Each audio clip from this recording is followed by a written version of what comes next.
Hello guys, അപ്പോൾ എൻ്റെ video ആദ്യമായിട്ട് കാണുന്നവരൊക്കെ ഉണ്ടെങ്കിൽ ഒന്ന് സബ്സ്ക്രൈബ് ചെയ്യണം കേട്ടോ. അപ്പോൾ ഞാൻ 38 വീക്ക് പ്രഗ്നൻ്റ് ആണ്. എൻ്റെ ഡേ തുടങ്ങുന്നത് തന്നെ ഈ ഓയിൽ വെച്ചിട്ടാണ്. ഞാൻ മൊത്തത്തിൽ ബോഡി ഫുള്ളായിട്ട് തേച്ച് ഒരു 10 മിനിറ്റ് വെച്ച് കുളിച്ചിട്ടൊക്കെയാണ് ഞാൻ എൻ്റെ ഡേ സ്റ്റാർട്ട് ചെയ്യുന്നത്. അപ്പോൾ നല്ല വ്യത്യാസമുണ്ട് കേട്ടോ സ്കിന്നിനൊക്കെ. അങ്ങനെ ഇന്ന് എനിക്ക് ഹോസ്പിറ്റലിൽ പോകേണ്ട ദിവസമാണ്. ഇപ്പോൾ ഞാൻ 38 വീക്ക് പ്രഗ്നൻ്റ് ആണ്. അപ്പോൾ ഇന്ന് അഡ്മിറ്റ് ആവുമോ എന്തോ ഒന്നും അറിയില്ല. പിന്നെ ഇന്നലെ തീരെ ഉറങ്ങിയുമില്ല. വിഷ്ണു ഒന്ന് രാവിലെ എത്തി.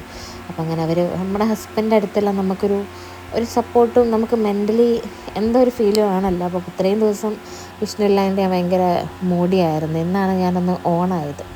അപ്പോൾ അതിൻ്റെ സന്തോഷത്തിൽ ഞാൻ അത്യാവശ്യം നല്ല മേക്കപ്പൊക്കെ ഇട്ടിട്ടാണ് പോയത്. പിന്നെ ഹോസ്പിറ്റലിൽ കാണിച്ചു, അഡ്മിഷൻ്റെ ഡേറ്റൊക്കെ കിട്ടി, നല്ല ഫുഡൊക്കെ കഴിച്ചു. കുറച്ച് നേരം ഇതേപോലെ ബീച്ചിലൊക്കെ പോയി ഫോട്ടോയൊക്കെ എടുത്തു. ശരിക്കും ഈ ഫോട്ടോ കാണുമ്പോഴാട്ടോ ഞാൻ അറിയുന്നത് എൻ്റെ വയറ് എത്രത്തോളം മാറ്റം വന്നു.